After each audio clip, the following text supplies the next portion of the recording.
Hey guys, JR here for the Alliance today. And let's cover today's news, okay? A little bit of today's news and what we have out there. The first thing that caught my eye, poor KFC. Poor KFC, they not going to sell fried chicken. They're not going to sell fried chicken. And of course, for companies like Yum China, it's Yummy Brands, I think it's Yum Brands, they're the ones, the holdings of KFC and I think Pizza Hut as well. So what I will say, I think, and this is, let me see how the camera works here. Okay, perfect there. And there's another headliner coming from Bloomberg that I think we have to pay attention to. So basically what they're saying, that this is thanks to Nikkei Asia. They're warning about how the Shanghai lockdown will drive a quarterly loss, okay? Now, there's not much to do. This is just basically what happened back in 2020. This is just a repetition. Now China is going to these zero COVID policy. And what I think it's happening is politicians there are not handling well. It's just a little bit of, again, what we just experienced. And this will translate in an impact, direct impact in businesses across the service industry. That's what's going to happen. But then, again, if you think about other brands, other e-commerce giants, for example, Baba, Alibaba, ticker BABA. Then if you think about, for example, JD.com, there's another solution, and PDD, Pinduoduo, I think is the name. Those are names that we have under surveillance, and they are coming a little bit with what is sort of suspicious, because we have these at the beginning of April. I mean, April is gone now. But at the beginning of April, there was so much expectation, and then we have a dip again on those names. Then Baba jumped 12%. Then again, shares of Baba in Hong Kong, they were trading minus 10% because there was a news. And the name Ma, M-A, Ma, like Jack Ma, but it wasn't Ma. They say something suspicious. I can't remember the whole content of the article, but you have this back and forth, but it seems that these names actually have bottomed. We're currently trading Baba. I found something under 50 cents, so that's one options contract we have. We have plenty of time, so I just want to see how that will work for us, because I think we'll have the same effect as you see companies like Yum Brands, the service industry getting hurt again, surprisingly. I think there are other players that will come on top of this situation and will take advantage of the China lockdown. The other joke, okay, here's the joke of the day. So Bloomberg, you won't see it, but I have to put this one. EU plans to block Russians from buying European real estate. I think that headline and whoever wrote it is a completely joke. I mean, now, Russians have been buying, same with Japanese, they've been buying real estate in London. Yeah, of course, before Brexit. So, and then London real estate has been trending up for the last 20 years. I have all the figures, I have to look it up. But a lot of people in London, they're always like, oh, prices have to come down, prices have to come down. They don't have to come down. It's a big island. There's nowhere else to go. There's no reason for real estate to drop in prices. It's not happening, all right? So I think like you have to pay attention to different headlines because as you get more into these, involved into trading and investing, and I think investing it's changing a little bit at sort of the vehicle that people are willing to do.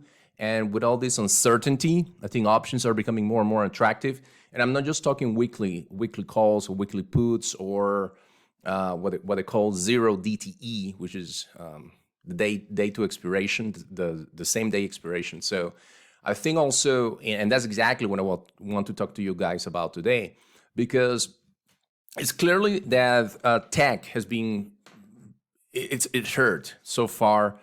And all these news come to one idea. You need to buy red. You need to buy something that nobody wants and give it plenty of time. But also you're buying something that is in a bullish trend, at least in the long term. So that's what I want to work with you guys today for this free video in our channel. So this is happening. Now, what is happening with tech? And that's the other thing. Now, let's take a look at the monthly chart.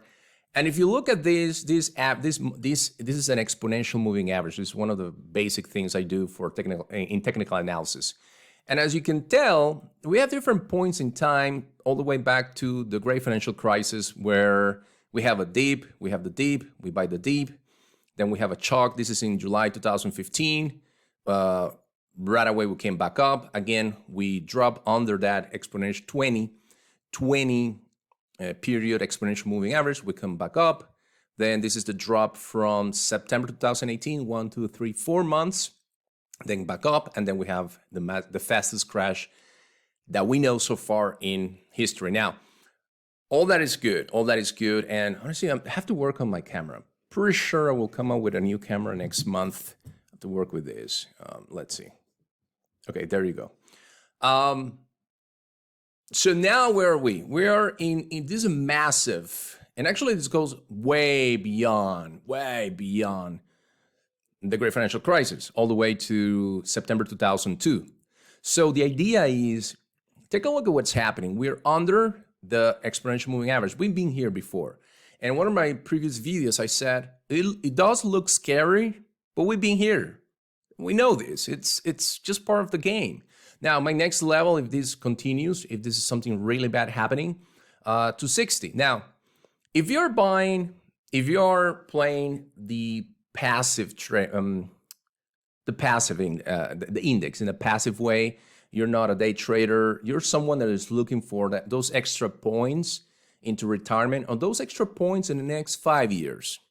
I think a lot of what's happening is the investors' expectation in the short term. That's actually something that is affecting everyone. We're coming from this mindset back the last 2 years that you were sleeping, you put a trade, and then next morning it was 100%. I just think like there's a little bit of a need of changing the horizon. Now, I'm not calling for wait 10 years, 28 years like the SPY, the SPY, or I think it was almost 12, 14 years with the Qs that actually it returned. It was a 10 bagger. 10 times your money. I'm calling for something that we all need. We all need something better. And it was a guy, I have to find the information from this guy in Twitter. He basically said that equities are still very attractive. Now, there's a formula to explain this. But my perspective is, if I'm buying cycles, and I know these happen from this point to this point, and I buy it right now, I'm looking in the next, I will say 2 years for a 29% return on the Qs, on technology.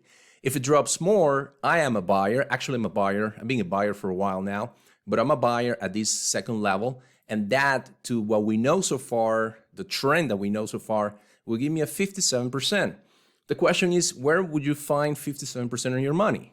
It's very hard to find. So the other way that you can do this is basically, so you say, okay, I am ready to invest $5,000. Let's call it $10,000. And let me share and explain why I will say options, it's the best way to go. Let's say you want to go with $10,000, okay? And you use a stop loss, great. Let's say you have a 20% stop loss, okay? And for example, if you buy here, you have 18%, 17%, so you probably have a stop loss under that level. So rather than risk $10,000, rather than lock $10,000, why do you don't take only $2,000? And I have an idea for you, expecting to have enough time, the idea, trading options. So this is what I want to share with you today. So that's one idea I'm working. So rather than take $10,000, take $2,000. Take your risk where you're willing to let go. I mean, if you use a 20% stop loss in the index, fine. Take $2,000 and buy sort of like 4 contracts in this option. It's a long-term dated option, and it's all the way to June 16 of next year, 2026. We have more than 12 months. Yeah, we have full 12 months. And these contracts, so you know, someone bought it back on April 13, and they allocated $230,000. By now, you understand that at the Alliance, the Market Surveillance Alliance, where I'm constantly tracking all these, taking notes, creating a database. If they are writing puts, that's a bullish expectation. Not all puts are bearish. There are people that are writing that in the lower band. That means they have a bullish expectation in the future. Now, These guys, they bought the ask with $230,000. So I want you to pay attention because someone is already there, and we can tell that because we have some action in the open interest. So all I'm calling is for you to see the difference. Rather than look to make 30% of your money, lock in $10,000, that would be a $3,000 profit. Let's take a $2,000 from that risk only that money, and let's look for that money. So I will say that we only need 150%, but because we're trading the options, we can amplify that. Either way, if our expectation is that in the next couple, quarters, technology will recover, then this is the best play. Remember, someone already allocated $230,000. That's a big bet. The contract high was still $39. I see technology to make a strong comeback in the next 8 months. This is absolutely a safer way to trade. So guys, this is the idea. I will have it on the description of the video. Thank you for watching, and I see you soon, okay? And never forget, someone always knows. Ciao.